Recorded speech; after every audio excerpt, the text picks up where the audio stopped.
have good pickings. And so after that, I decided to change my career from Stinger missiles to public affairs and journalism.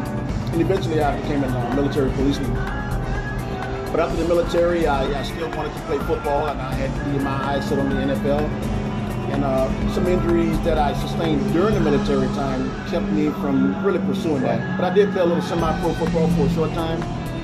And so after the military and the football and everything, I went into law enforcement. And I did that for about 9 years. And then during that time, I was also involved with real estate sales. That's what brought me to Tallahassee.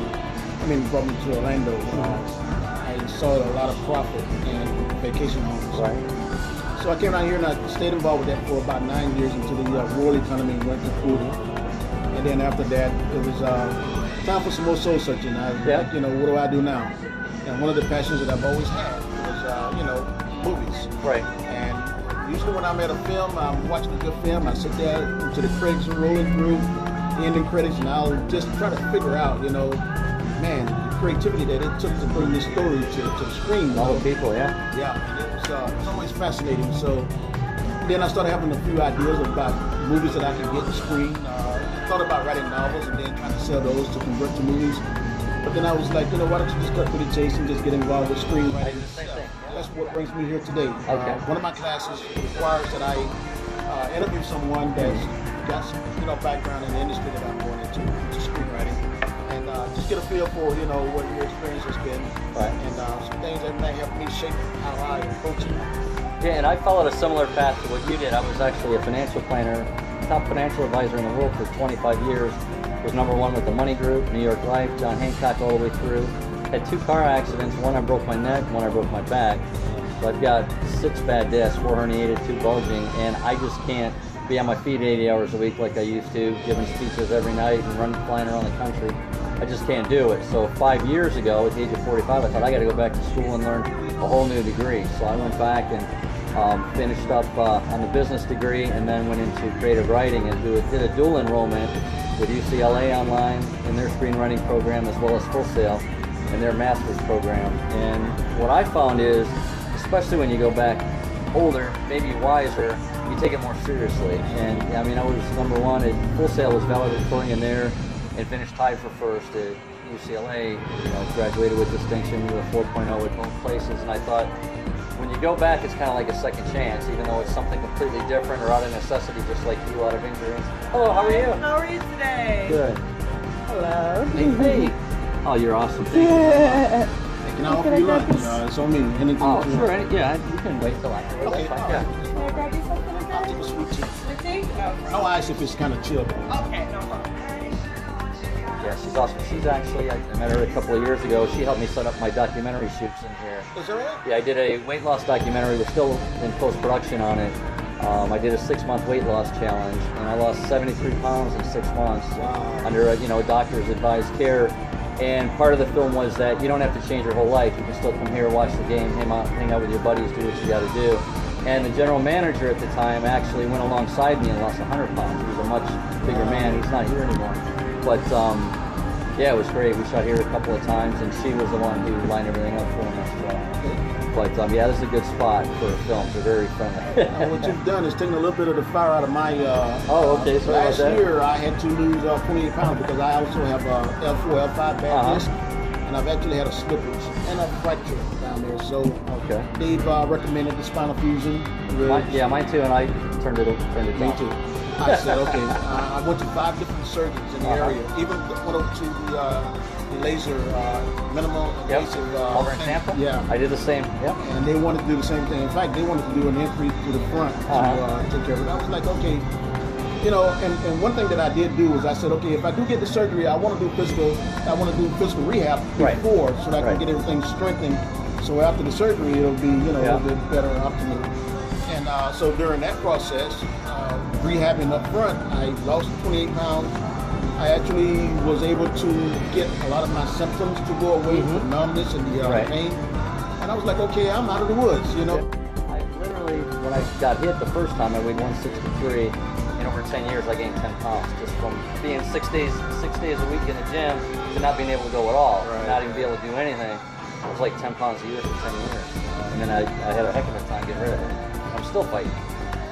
So I know where you're coming from. Yeah, man, this is down the same road and everything. Yeah, almost like that. Yeah. Okay, so what we can do now is just go ahead and get a few. Some of these questions you've already done for me. Okay. So now your current title is professionally. Well, I'm primarily a writer. I've got some spec screenplays out in Hollywood right now being looked at. I'm not holding out a lot of hope. So far, all the producers are coming back with, we can't afford it, you've written it to too high a budget, so maybe the first one should come out to low budget, if that's any advice I can give anyone else, because my first three are relatively high, not monster productions, but around 20, 25 million and up. And when you go to these Pinch Fests, which I go at least once a year to LA and pitch 30, 40 companies, you know, at the most, they're going to have a $5 or $10 million budget. Most of them are $1 million or less. So every time you talk to one of those producers, they tell you they love your script, but they're going to try to pass it up to someone else they know, and it never gets passed up. So, you know, what I found from going out there is so many people come out that they literally, especially the studios or even the larger independents, have pallets of scripts that they've got out back that people submit, and they just don't even have time to go through them. And you really have to have a compelling first page and second page just to get them to even get that far. Okay, so that was my last question to follow up with. How do you actually get distinguished, you know, from all the stuff that they get in there? You know, how do you? Well, you got to get them to look at that first page. Mm-hmm. They normally just go ahead and do the first page with any script. No, they don't. Yeah. What I found is I literally have to fly out there and get face to face with them, make some contacts, and pitch them, and sell them on the idea of just looking at it. If you just submit something blindly, you're not even likely to have it looked at. And, you know, you get some attention, but it's tougher than I thought it would be to get things sold. And when you talk to people, or you go out to the workshops, or you go out to Pitch Fest, you know, the people inside the industry who have made it will tell you less than 1% of the scripts that are sent out are produced, or even optioned, and then half of those even get done. Some of them, like the Greg Allman story, I don't know if you heard that. The producer and the director just had a crew on the train set last year somewhere in Georgia, and they got one of the camera girls killed and 6 people injured, and they were trespassing, so Greg Allman actually shut the film down, and that kind of thing happens as well. So it's a long shot to get something on the screen, I found. So in the meantime, I've been producing my own. So we do a lot of shorts around town. There are a lot of film festivals that come to town. You can produce your own shorts, and I'm doing 2 documentaries right now, the weight loss documentary as well as a legal documentary. And you know, that way I know they're getting produced. And it's one of the things I found. It's what Morgan Spurlock did with his Super Size Me. Couldn't find anyone to produce anything he was writing, so he did his own, took it to film festivals and got noticed. So I look at it as any way you can break in, you break in. And to supplement my income while I'm waiting for the big payday, because I'm not making a fraction of what I used to make. But I know that sooner or later the home run's going to come in this business just like it did in that business. So you just keep pushing forward. But I freelance magazine articles, I do book adaptations for other writers, I polish scripts for other writers, whatever it takes to keep writing and get paid. I'm writing books for financial planners right now, and you know, doing a speaking engagement coming up in Scottsdale for some other planners. But you've got to get some income coming in while you're, you know, trying to get those big ones done. So now, what have you ever thought about, like the possibility of animating one of your? Yes, I have. I actually, when I went through Full Sail, they introduced us to animation scripts. I wrote a comic book script. Actually, I converted my comic book script to a marketing piece for the life insurance industry, and I'm promoting that out in Scottsdale too. I think we've got 1,000 planners coming to that event, and I'm trying to kick off a licensing program with that, as well as some other books I'm publishing. But we did that. Video game writing. I've never even played a video game, or I've tried to play football with my son. He used to beat me in Madden all the time when he was little, so I can't even figure out how to play a video game. But I can write a script for a video game. So, you know, I've done that. It didn't sell, but it's not really my marketplace, but at least I have exposure to it. I did write an animated script, which is actually my favorite piece. I haven't been able to get it in front of the right people, whether it's Nickelodeon, Disney, Cartoon Network. I did talk to Mike Milo, who's an animator for Disney, who did Phineas and Ferb, and he quoted me $60,000 to get a 7-minute short done. So I've done some fundraising for that. We're not quite there yet, so as soon as that comes in, I'll either have him or someone else do that. but I've tested it with some kids first. You talk about mentoring with some of the older kids. I've got a girlfriend who's a teacher at a local elementary school, and I've actually done a couple of teach-ins with second graders and fifth graders, and I've gone over these scripts, the comic book and the animated script, and I let the kids read them, and their response was overwhelming. Those kids loved them, and every time I go to school for something else, whether it's to judge an oral reading contest or volunteer for whatever program, those kids see me and they treat me like I'm a rock star. It's insane. I mean, they call me insurance man, they call me the guy who created Dan, and you know, they really get involved with the characters and they get psyched about it. So I've actually been looking for someone at, you know, whether it's Mead or Scholastic, to do a writing program for kids. Because I actually taught second graders, if you can believe it, about 2 months ago, graduate level creative writing that I learned at UCLA and Full Sail. This exact same concepts that they teach graduate students. I boiled it down for second graders in a way they could understand it, and they all got it immediately. And it blew my mind. And when I follow up with them and ask them questions, they remembered everything. They learned 3-act structure, they learned protagonist, antagonist. Second graders, 7, 8-year-old kids, and they learn the very same concepts they teach at UCLA and Full Sail. So that, to me, was the most rewarding and interesting thing so far. Yeah, I mean, at that age, there's nothing blocking the flow of information. Exactly. Yeah. Kids will just soak it in. They do. They're sponges. It's awesome. Yeah. It's great. One thing that you mentioned too, you had a background in financial planning and insurance, and you probably was like I was. I was selling timeshare at a lot of different resorts in town. One of the problems they were having was people would buy these units, and then they had 10 days to rescind or cancel the transaction, which lead to you getting charged back on the commission. So I was trying to solve that problem because I was really selling a lot of people's own emotion, but after they get home, their buyer's remorse set in, and they started thinking about, I just wrote you guys a check for $20,000, $30,000, and but I came up with a CD that I actually wrote a song. Okay. And I got it copywritten because what I did in the song was I just took the sales pitch that we normally use, all the information that we use to sell them, put it in a rhythmic flow, and put it on to some music and gave it to the owners. So when they played it, it kind of reinforced everything that we were, the reasons why they bought it in the first place.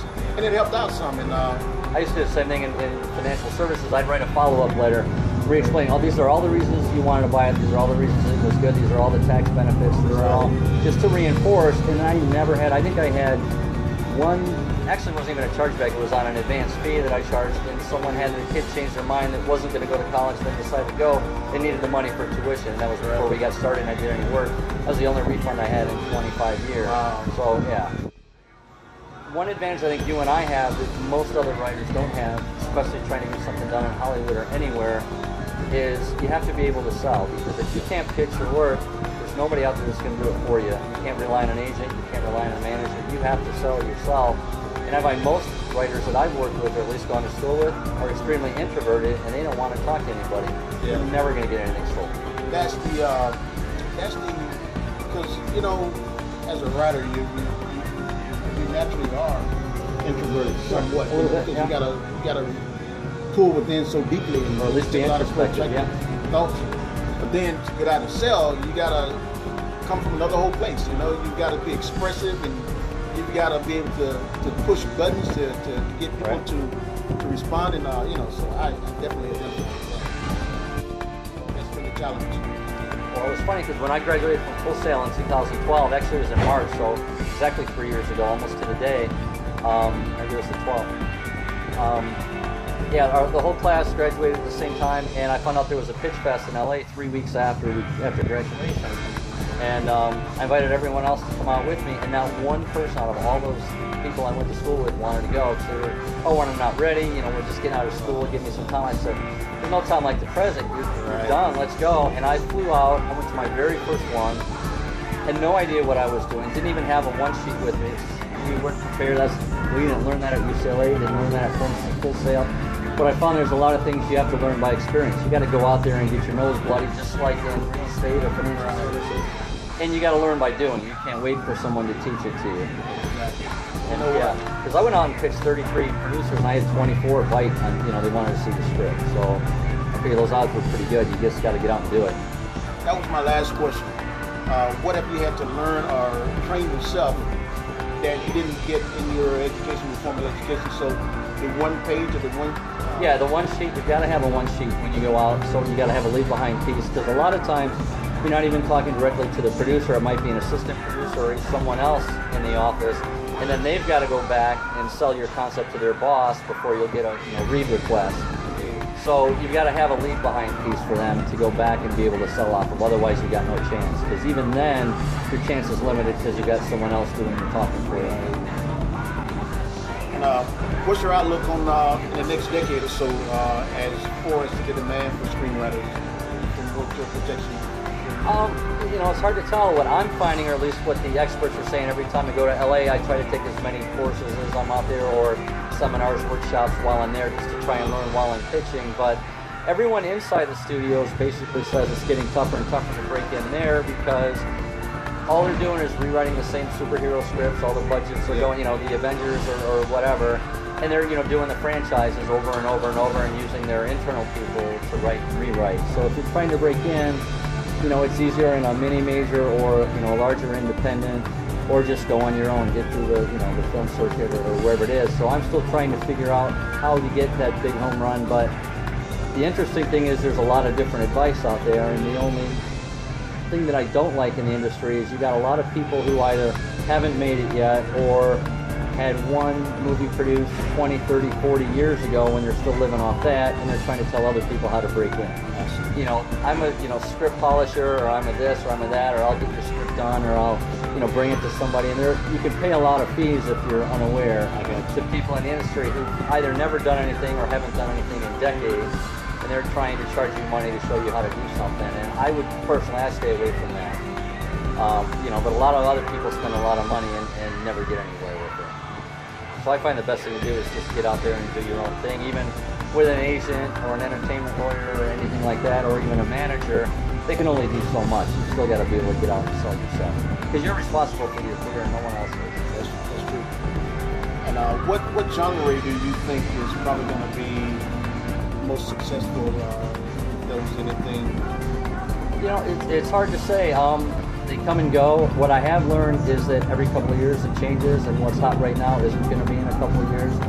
Right now, my thesis script that I earned valedictorian with is a comedy, and in the last 3 years it's been almost impossible to push a comedy from an unknown writer. They're taking remakes of like all the American Pies, they go through the franchise, or Horrible Bosses, now they're at 2 or 3 or wherever they're at.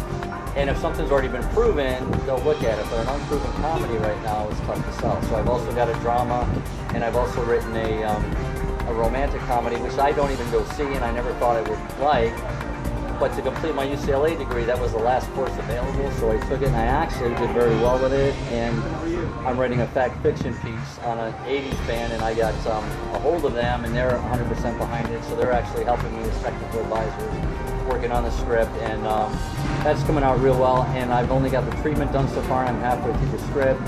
And I pitched that as a backup, because one thing I found when you go out to LA or Hollywood or Burbank or wherever you're at, and you're pitching something, every time you sit down with somebody, they're going to ask, what else have you got? And you really need to have something else. So I found that it's better to not just focus on one genre. I've got 3 different ones right now, and I'm actually looking at doing something in a 4th, just to have something available. But the romantic comedies had the biggest interest so far. So you never know what they're going to want, but I find it better to have a little bit of everything, and you never know what's going to hit. You're right about that. And now, so far, what's giving you the most joy from what you're doing? Well, it's fun when you, even something locally, if you do like a 48-hour film project or something like that, there are all kinds of projects that come around the state just to get something done. And when you see something you've written on the screen, and your parents are there, your kids are there, your family's there, it's a reward just to see the finished product, good process. Now, what's the part of the industry that if you didn't have to even deal with this part of it, it's a necessity, but if you didn't have to deal with it, you just outsource it and just didn't have to deal with it? What part of it? Just the fact that when you go to Hollywood, expect everyone to lie to you. It's just the way it is. And you'll watch movies and they'll talk about the same thing. I think Argo starts out even on that premise, and it's really true. You go out there and your managers will tell you they're going to get stuff done and they don't. Your agent will tell you they'll get stuff done and they don't. Producers will tell you that they'll pass the script up and they won't. And it's not, I don't know if it's worth judging or faulting, it's just the entire industry, that's just how it is out there. And as a rule, sure there are honest people, but you can expect to be lied to a lot. You know, if you expect something else, you're going to be disappointed, but if you know what to expect going in, I think you can manage it. Yeah, it's just like they almost fear saying no. That's impossible. They figure, you know, I don't have to spend energy trying to explain why it's not possible. Rather than just tell you what you want to hear and just move on, and you know, because I guess that time is expressing most of the time. Well, I always find, you know, tell me the truth, don't tell me what I want to hear, because I've seen the biggest damage to other writers is their professors tell them their script is great, their parents, their family, everyone they have read it, everyone they know says it's great, then they take it out, and no one tells them it isn't, or you know how to correct it or how to improve it. And they're stuck with that script. The first event that I went to a Pitch Fest where I saw 2 younger writers, and I was blown away. They had a web series that hadn't got off the ground. They only had a couple episodes produced, but they'd written 45 episodes of a Sopranos knockoff that they were certain was going to go because everyone told them it was great. So I asked them, how long have you been pitching this? 10 years, the same project. And they can't understand why anyone's not buying it, but they're writing more and more scripts for the same thing that they can't sell, rather than trying to write something different genre, different story in the same genre, whatever it is. And these 2 guys have spent 10 years getting nowhere with the same script, and they're not even looking at anything else. And in my opinion, that's because everyone's telling them how great it is. They're not seeing that maybe it isn't. And, you know, maybe it's not the right fit. But, you know, to me, every 2, 3, 4 years, things cycle around, maybe up to 7, 8 years. But if you held on to something 10 years, maybe it's time to do something else. You know, not to say that won't hit one day, keep it in your back pocket, but try something new. Because, you know, at some point you got to realize that those producers, they're all about, those investors, they're all about the money. And if the project is going to make money, I mean, they are going to probably at some point make it happen. If it needs a little work or polishing or whatever like that, they'll probably invest in it. But, you know, if they're not jumping on it, it means that they don't see the money. I don't know if you should hold on to the dream, but I'm pretty sure there's been some exceptions to that where people have... Yeah, and I'm not saying they should ever give up, but while you're still working on that, do some other work. Exactly. Don't be lazy and just rest on what you think is good. Do something else that may be better. That's true. And so far, what would you call your most productive position?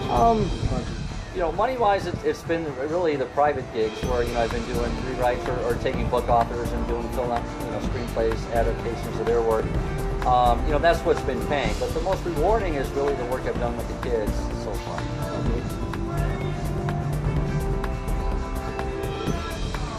And I think as long as you keep your eye on the ball and everything you do, you try to do your best when you're writing it, sooner or later you're going to hit a home run. You got to hit one out of the That's true. And I guess if you have a mission, if you have some vision that's aside from the money, I mean, you know, boy, you know, there's got to be some De Niro somewhere. It's got to be some somewhere. But in one of my classes, an example would be this guy who started the concept of these shoes called Toms. He was down in South America. And, I bought them for my daughter before. Is that right? Oh, yeah. You know his story. For every pair that he sells, he gives the kid a new pair of shoes. And listening at his story, man, it's like, you know, his story is what's more, you know, responsible for his success. Absolutely. You know, the shoes are good quality and, you know, and they do their job, but you sort of buying into the story. Right. And that's what kept him going. That's what got him all his supporters. The story was, you know. Well, that's why my daughter came to me and said, hey, I need to buy this so we can buy another, you know, get a pair of shoes. So we did. This is going to be extra points because that was one of my subject matters in this class that I'm taking. Oh, really? Right now. Okay, great. Reviewing that guy's story. Well, it's funny because I've talked to other business owners, entrepreneurs, and several around the state who've actually come to me and said, you know, we want to get a documentary done on our business. And I've told them if you don't do anything, every business should at least have a 5 or 10 minute, well-written video, you know, a story of their company from start to finish and where they're at now and where they expect to be going forward, and you know, the charitable work that they do, the community work that they do, the feel-good stuff about the business so people know more about them. And I think every business should do that. And I've had several large, you know, not giant companies, but larger companies commit to it. And then when it comes time to fund the production, all of a sudden it's, you know, come see me next month. And I've had a couple of them drag out for 2 years now. Wow. But I honestly believe that there's a huge benefit to businesses, and for writers like us, there's huge opportunity to make a living doing that and promoting the goodwill of a business, increasing their revenues, helping people enjoy their product, benefit from their product, and all the way around. It's a good thing to do, and most companies don't even do it. You're right. They don't really see the connection. Right. You never know how far you could probably duplicate your efforts all around the country for right people get a hold of them. Absolutely. Now, who's been your mentors along the way? I mean, anybody I've had a couple of good ones. I've had Tom Lazarus over at UCLA, wrote Stigmata in the 80s, and I want to say Just You and Me Kid with Brooke Shields and George Burns. Now, he's one of those guys that had success a long time ago, hasn't really had any since, but he's been mentoring. And I normally wouldn't do something like that outside of the program, because typically I do think it's a waste of money to do something like that. But I thought he was a good fit because that was an elective course I could take at UCLA to get that fundamentals of film writing degree. So that worked out well. You know, I picked up a lot from him. The nice thing about him was he wasn't a guy who told you what you wanted to hear. The first script that I sent him, he butchered it up pretty good. He gave me some suggestions of things to change. I incorporated most of those changes, not all of them, but I feel it made that a better script.